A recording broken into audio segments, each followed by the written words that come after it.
those who are not Montessorian. So just to make a clear view about it. Okay. I'm not on my own. I'm doing my best. My child is just here. So we can start. She said we can start. Okay. Well, hello everyone. Okay, hello everyone, and hello to all those who are joining us today. Today we are launching our third session, our third episode of IMA Voices, and we are going to dig into another important topic into Montessori philosophy.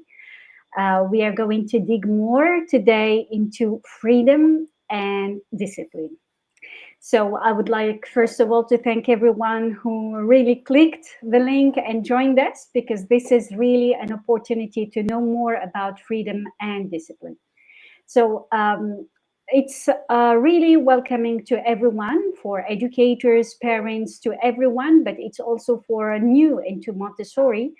Maybe some of these words, like when I say freedom and discipline, they don't match together. Some of them, they may think like they are completely separate, and they may think like freedom is just letting the child do whatever he wants, and discipline, maybe it means like for some it's control of behavior.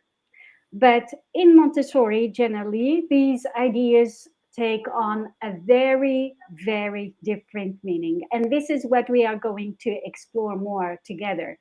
And to give you a clear clue, a hint about Montessori classroom, freedom doesn't mean chaos. It doesn't mean that the child can do everything. It doesn't mean that also discipline doesn't also mean punishment. Children are given the freedom to move, to choose, to explore, but there is always with clear, respectful limits. And discipline is enforced from the outside, that it grows naturally from within the child.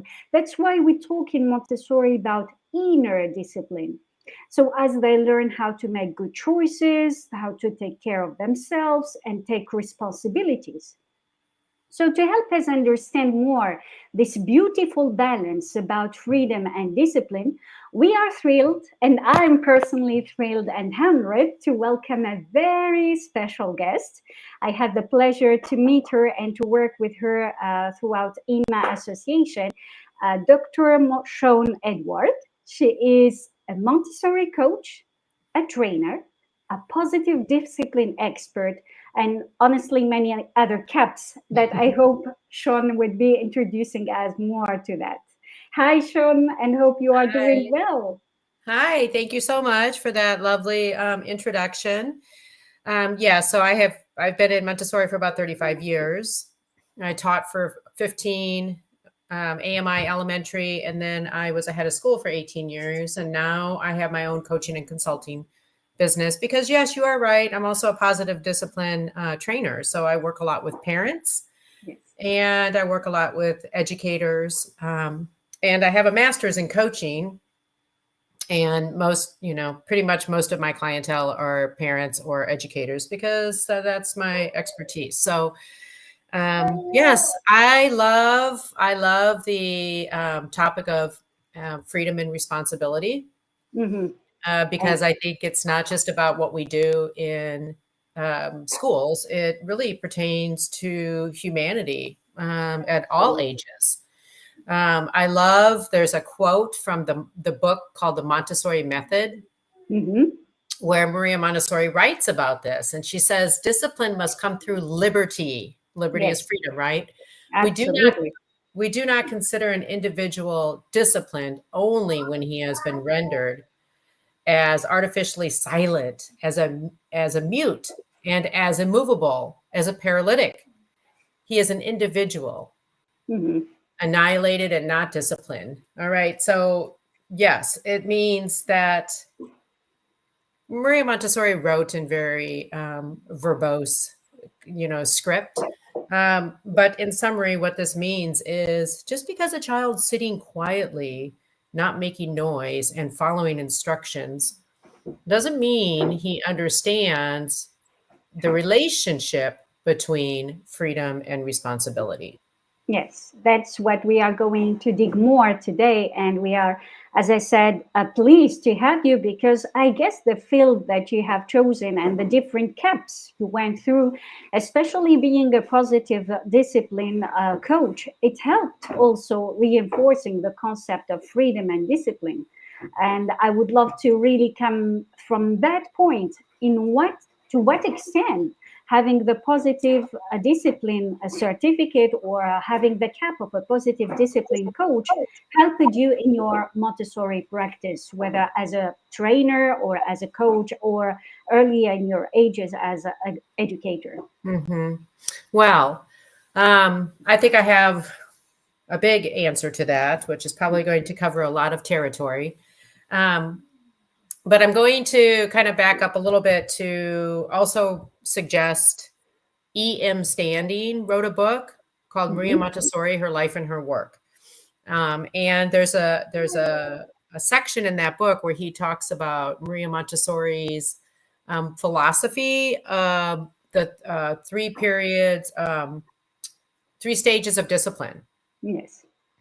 And so this kind of relates because she talks about in that levels of obedience. That's what she calls them. In the first level of obedience, she's talking about, the child who is an unconscious toddler learner, and they're not interacting or reacting to the world to please anybody or to follow rules. They're exploring and they're doing it in a very unconscious manner, which is why we set up toddler environments where they can do so without being told no all the time, and without hurting themselves.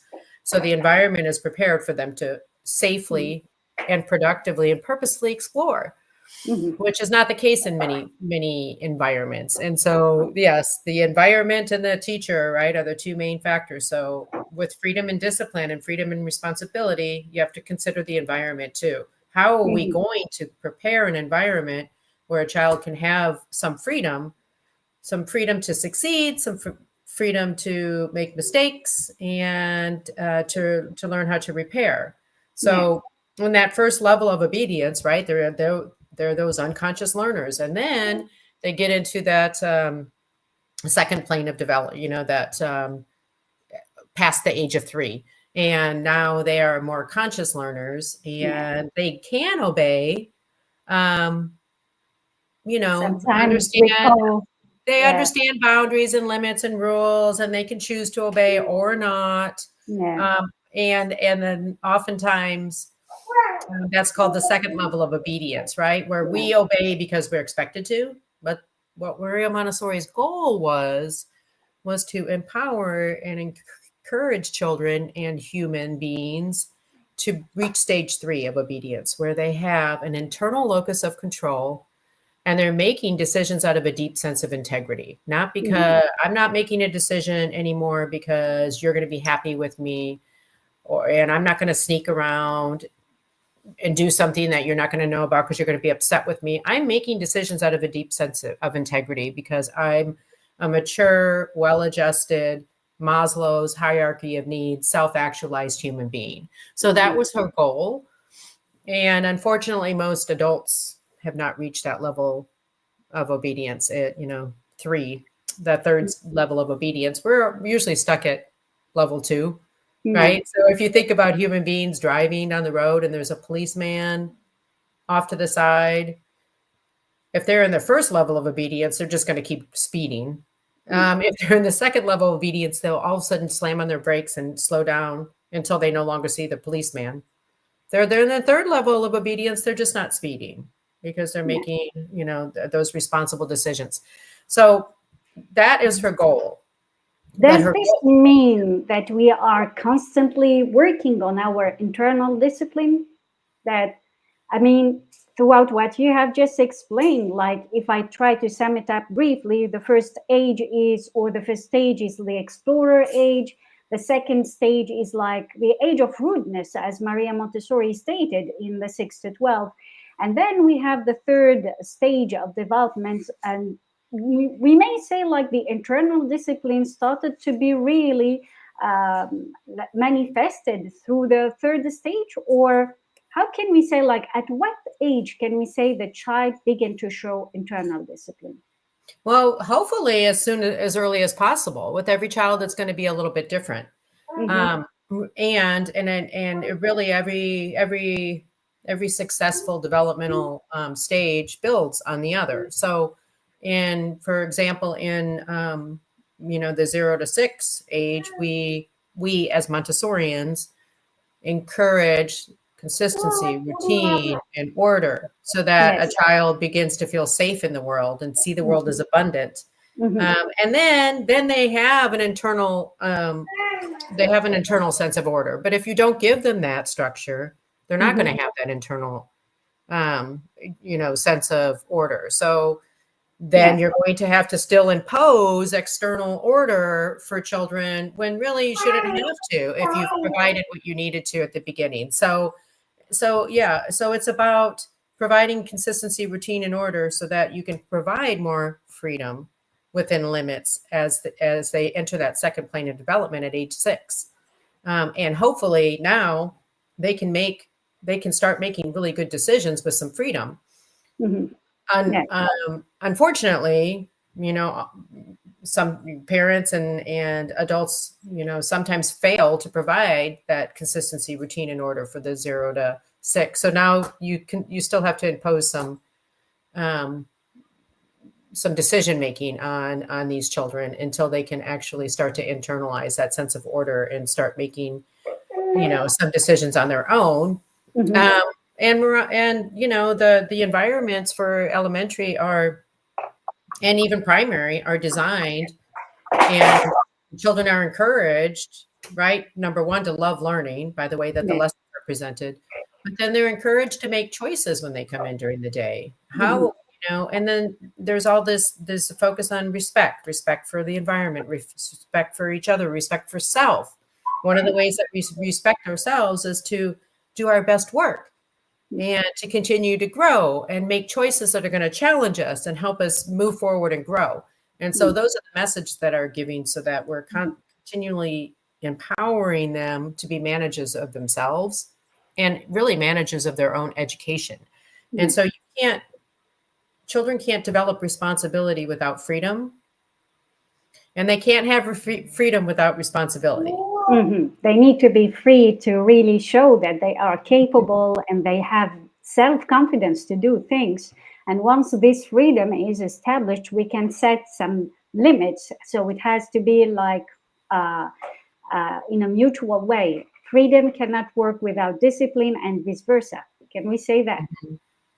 Yes. Yes, and I think it's Maria Montessori. Really, what she was writing about is freedom and responsibility, like Mm-hmm. discipline. It's a bigger concept than discipline, but what comes from that is discipline. And what you want the discipline to be is in internal discipline, right? Like if people could manage themselves with a high level of integrity, our world would be a much Peaceful. more peaceful place. And so when I was, ahead of school, giving tours to people that were coming to see the school, Mm-hmm. oftentimes they would ask me, "What is your discipline policy?" Oh, And yes. my response was, "Well, we have an overarching philosophy that guides us in our work, and not just with the children, but with the adults too. And it's called freedom and responsibility. And No. so we provide students, our goal is to continually wean children from us so that they can be more and more self reliant and self managing.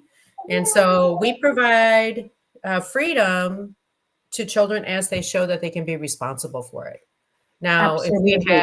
if we have a child, who is hitting or saying mean things to other children or misusing materials, then we don't stigmatize that child. We just keep that child closer to us, right? We limit their freedoms, not because they're bad, but because they're not ready. And we want them to be successful with their freedom. So as we limit that freedom and support that child to be more successful in his or her interactions with the environment and with each other, then we grant more and more levels of freedom. Yeah. How about discarding this child and asking him to go a bit far from the circle, or a bit isolating him as a kind of punishment, or Yeah. just reminding him how you would call your parents if you really misbehave next time, threatening the child? What do you think of these kind of attitude, which are obviously not practiced in Montessori? Because we generally say Montessori teachers, we use respect, as we said, without using rewards and punishment. So how do we do in as Montessori teachers to react to these kind of children who are misusing the sense of freedom, Yeah. disturbing others? And so, like I said, we don't, first of all, asking them to leave the classroom or leave the school. If they're acting out, they already feel bad, and that just makes them feel worse, right? And so Mhm. our goal is to help children to be their best selves, and adults too.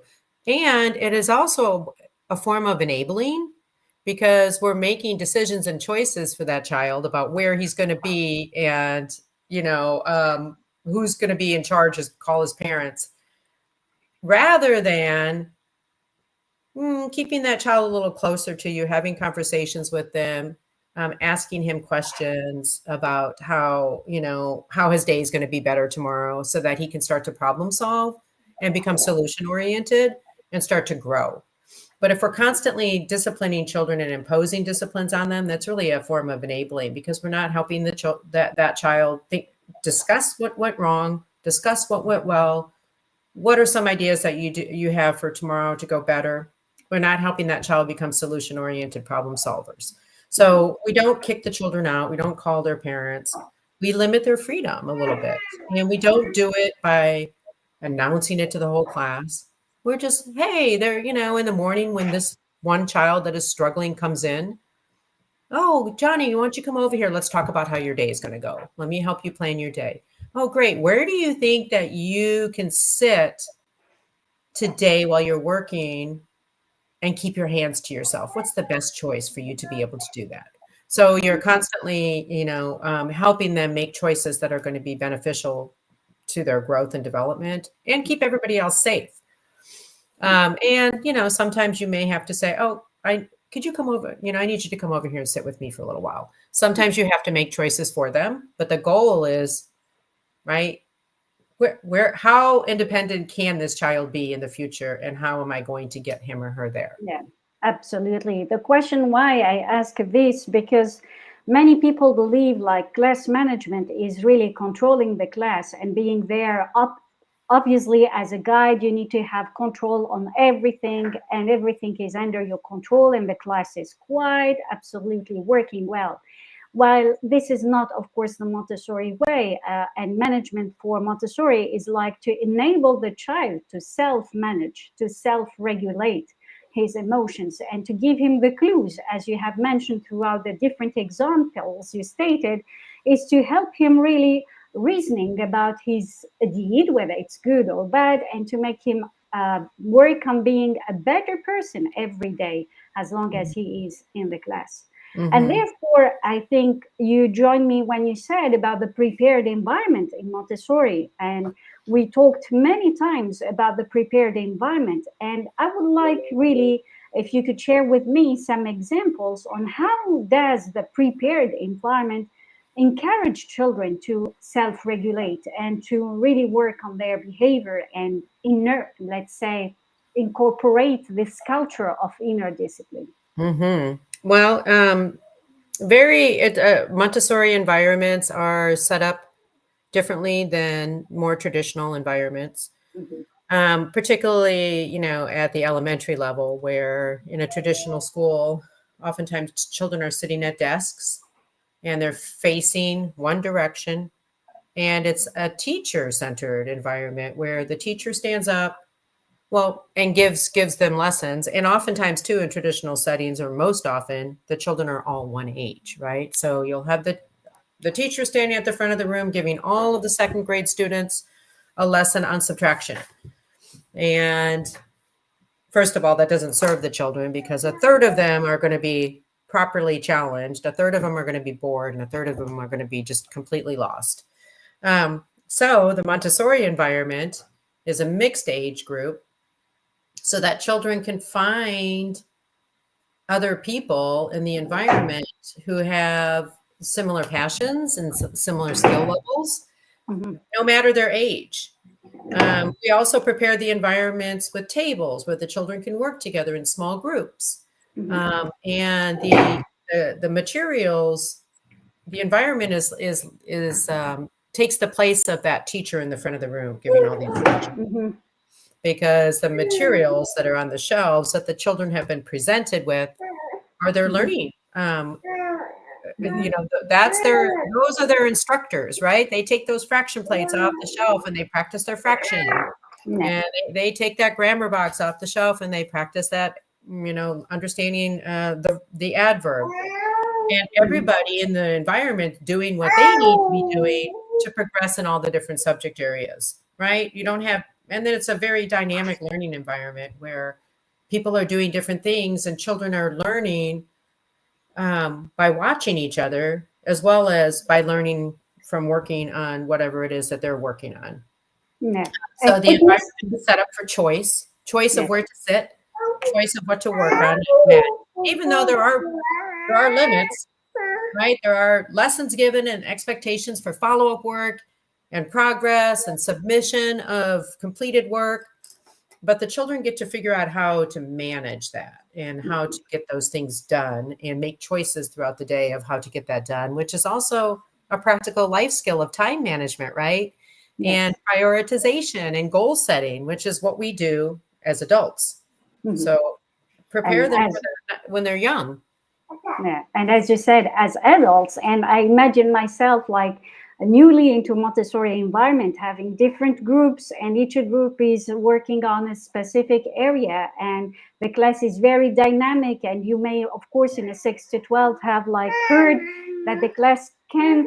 It's not really the chaos in a sense that it's chaotic, but it's a positive chaos. Like everyone is included, and everyone is into intellectual activity. And so here comes the role of the adult. How can I, as an adult, as a prepared adult, help these children to also self-regulate, incorporate this inner discipline in the class Mhm. after, of course, setting my environment? How could I do more than just setting the environment as a prepared adult? Mhm. Yeah, so I think it's really, really important to understand, first of all, the immense potential of every child, Mhm. and that they are capable of self-managing and self-regulating, and we have to have Mhm. faith and understand that and respect that. Yeah, Mhm. and next, the systems and routines that you set up in that you provide for your students is really, really important, because the more clear these systems and routines are, Yes. um, the less they have to think about, right? And then that gives them freedom to make their choices within the limits. Okay, so for example, creating with the children a classroom constitution. How do we interact with each other? How do we interact Mhm. with the environment? How do I manage myself? Mhm. The children have responsibilities and jobs in the classroom that rotate so that they're taking care of the jobs. But more than that, what is the schedule of the day? Where do they, how do they record their work? Mhm. What is the expectation for their work? What is the expectation for the quality of their work? Mhm. Is there a clear method in which the children record the lessons that they're receiving? And is there clear expectations about when the follow-up is Mhm. due? With some freedom about what kind of follow-up work they might want to do, right? Not Yes. everybody has to do the same follow-up work, as long as they can show you that they've understood the concept. So are there, very, very clear expectations? I think setting those expectations allows them to understand, oh, this is makes it helps them feel safe, and to make now they feel safe making choices because they know exactly what's expected of them. Yeah. And also another point shown is that in Montessori we talk a lot about observation, and from this perspective I would like also to highlight how observation can be a guiding point for guides to set discipline and to work on developing Yes, self-regulation. What do you think definitely. about this point? Yes, observation is Maria Montessori was a scientist and an observer, and she taught us about the importance of sitting and watching children to see what choices they're making, what how they're interacting with each other, how they're interacting with the environment, because that gives you your data to be able to plan lessons and to be able to plan for the rest of the week. Um, we know what children need and we know what children want when we sit and watch them and we watch their behaviors. Yes. And so it's not only the observing, you're sitting down for a few minutes every day, taking notes and watching the students. It's about the reflection of that. Okay, going back and looking at the notes and then using that as data to plan your lessons and to plan your discussions maybe that you're going to be having with certain students, and Mhm. to be planning some topics for your class meetings. Yeah, it also reveals some, of course, from observation, we can also think about some observable signs that the child is developing self-regulation. I mean, throughout the observation, I can say that Or this not. child or not, exactly. Yes. And from that point, what are these observable signs that the child is developing self-regulation? What could Hmm. I focus on? So when they are engaged, okay, so you want to look for engagement. And I think this is really, really important because some Montessori teachers, particularly when they first become Montessori teachers, they want to they're happy if the children are all working, which is a good thing. But are they working at a superficial level because you've set that expectation that they have to be working? Or are they working with engagement? They're at that proximal zone of development where they're appropriately challenged, and they're in flow. So that's our goal. And when we see that children are engaged in work and they seamlessly flow from activity to activity, with joy, and are able to manage their work record, whatever the system is that you have in place for them to keep track of their work. They're organized. Things are where they need to be.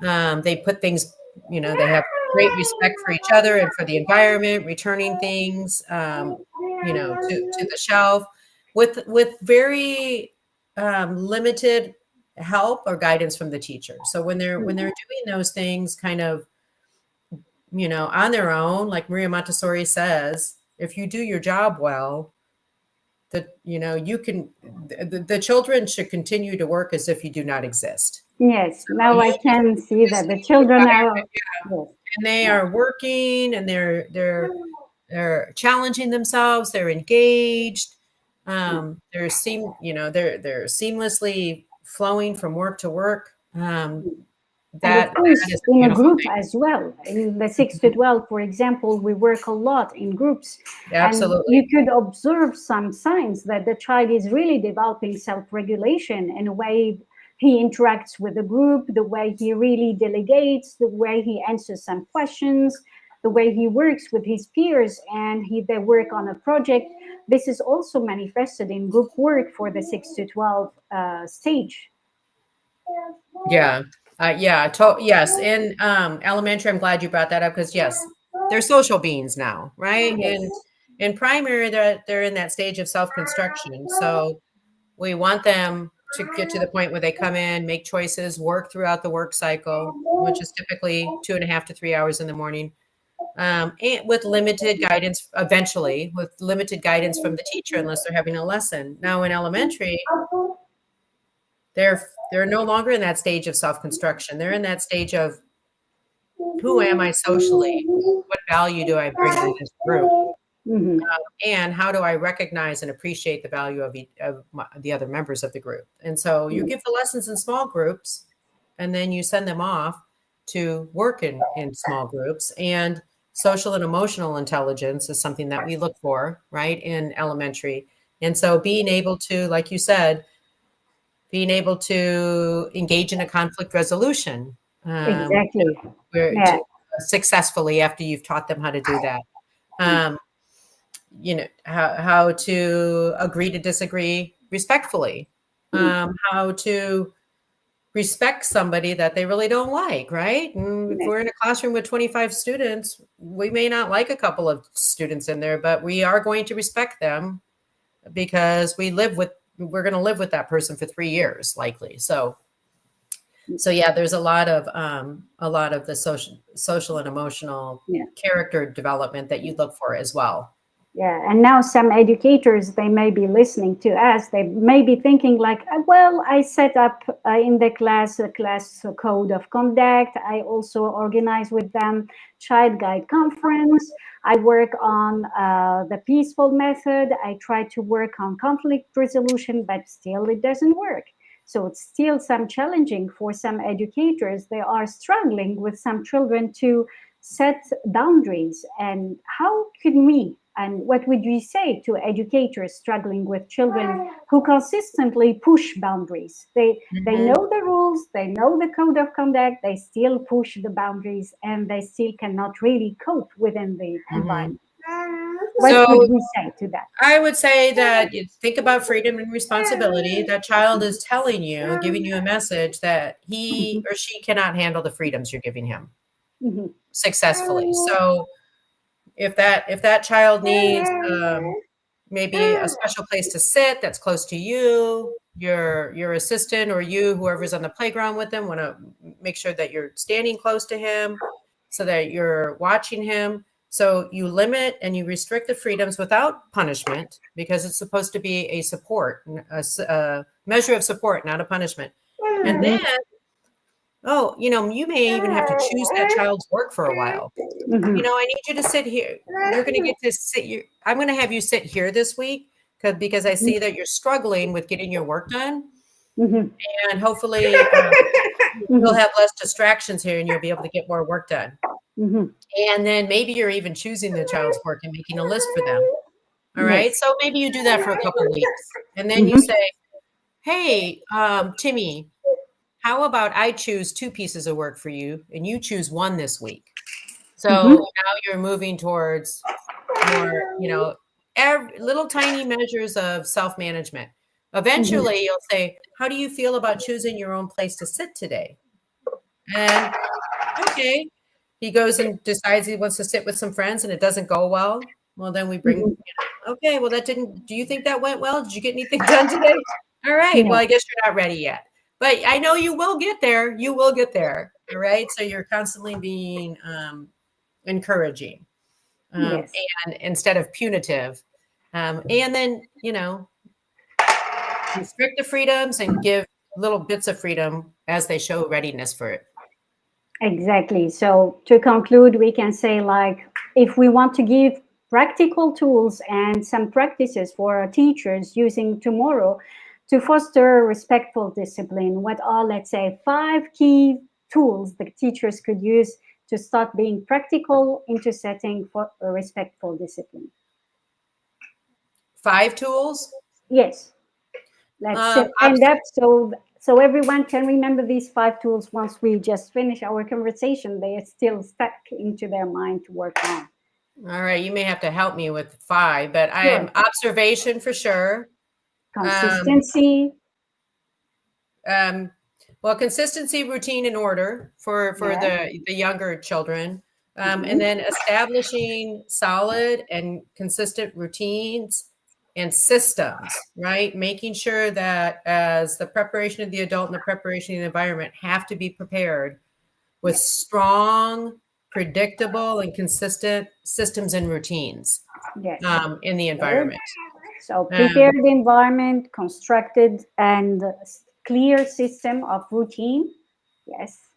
and then you want to make sure that you're offering choice, right? And offering freedom as the children show they can be responsible for it. And that's not going to be the same for every child, Mhm. right? So that's where the observation is also important. So observing and then offering freedoms as the children show that they can manage it and be successful for it with it. Absolutely. Yeah. Thank you very much, Shawn, for today. And thank Yeah. you for joining this interesting session, really, to dig more. And of course, these are just hints and these are just, let's say, clues to help our audience dig more and read more about Maria Montessori. And Right. so, Thank you so much for having me. thank you so much, Shawn. Have a good day or night, I hope so. And hope to see you in other episodes. Yes, of course. Thank you. Bye bye.